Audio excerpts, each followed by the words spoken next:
ஆசை முடியாவிட்டால் துன்பம் நிச்சயம். இப்போ எல்லாரும் வெளிநாடு வெளிநாடு வெளிநாடுன்னு போய்கொண்டே இருக்கிறார்கள். நான் அவர்களுக்கு சொல்வது, போ, ஏன் போகிறாய்? பணம் சம்பாதிக்கத்தானே போகிறாய், சம்பாதி.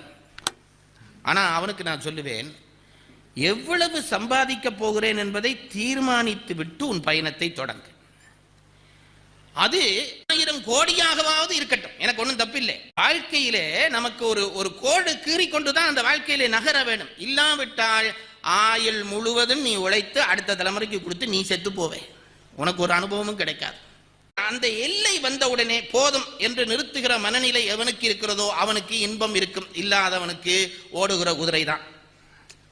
பல பேரை பார்க்கிறேன், ஓடுறான் ஓடுறான் ஓடுறான், இந்த எல்லைக்கு 1000 ரூபா உழைக்கொண்டு நினைப்பான், அதுக்கு போனோன்னு 10,000, அதுக்கு போனோன்னு 1,00,000.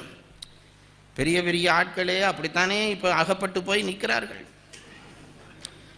போதும் என்ற எல்லை வர வேண்டாமா?